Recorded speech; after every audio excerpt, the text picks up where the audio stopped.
Take a look at the Middle East, right here. This is the Strait of Hormuz. And Iran's strategy? It's brutally simple. Shut it down. This is one of the most critical choke points on Earth, a razor-thin passage where the world's largest oil tankers are forced into just two narrow lanes. One lane in, one lane out. No room for error. But what's hiding inside those mountains and across those islands? Beneath the surface lies a layered system, underground bunkers, anti-ship missiles, and fast attack boats ready to strike from every direction.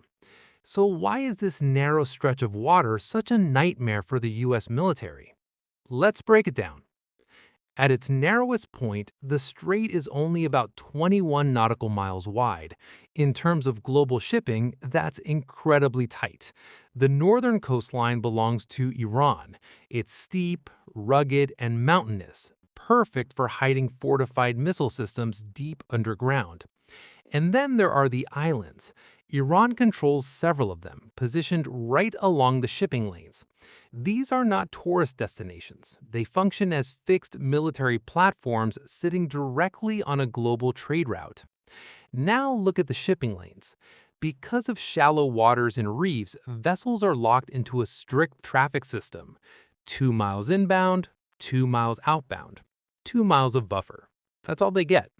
If a crisis starts, these massive ships have almost no ability to maneuver. They're exposed and they're trapped. If you're into breaking down real-world military tech and global strategy in a simple, easy-to-understand way, make sure to subscribe to Science Brew. We break down complex science so it actually makes sense. So, what's the strategy? Control the islands, control the strait.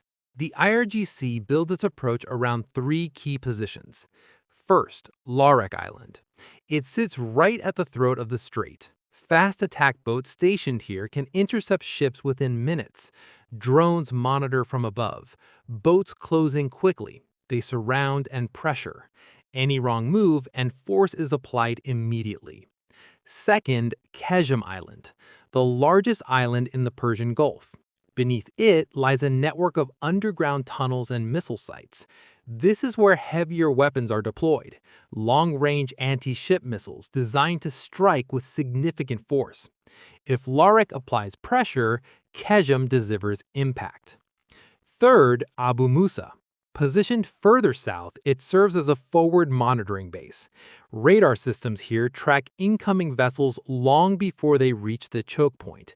It extends defensive awareness deep into the Gulf. So how do you actually stop a massive cargo ship? Step 1. The swarm. Dozens of fast attack boats moving at speeds between 50 and 70 knots approach simultaneously from multiple directions. They close in rapidly. Heavy machine guns target the bridge, disrupting visibility and command. Shoulder-fired missiles strike the engine, disabling movement. At the same time, explosive drone boats move toward the hull, remote-controlled, designed for direct impact. Naval mines are deployed in the ship's path. At that point, the vessel has limited options: stop or risk catastrophic damage. Step 2. Missile systems. If the swarm does not succeed, missiles provide the next layer. Launched from mobile platforms, these systems fire and quickly relocate back into protected positions.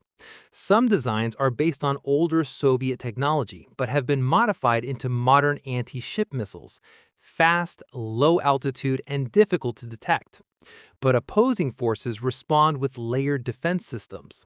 Mine threats are addressed using specialized ships and underwater drones, equipped with high-frequency sonar to detect and neutralize explosives. Incoming missiles are tracked instantly by advanced radar systems. Interceptors are launched within seconds to destroy them mid-air. Helicopters engage fast boats using precision-guided weapons. Beyond defense, there is constant surveillance. Drones monitor coastal activity all clock. Any movement of mobile launchers is quickly identified. Airstrikes and cruise missiles are deployed to eliminate threats before launch. Underground bunkers are targeted using high-penetration bombs. These weapons are designed to break through layers of earth and reinforce concrete before detonating internally. The objective is complete neutralization. If any threat still reaches close range, final defense systems are activated. Automated close-in weapon systems detect incoming targets and respond instantly. High-rate cannons create a dense field of fire to intercept threats at short distances. Missile defense systems provide additional coverage, using heat-seeking guidance to eliminate fast-moving targets. In a full-scale scenario, the sequence escalates rapidly. Initial waves of drones attempt to overwhelm detection systems. This is followed by coordinated missile strikes from multiple positions. Then, high-speed attacks designed to push through remaining defenses.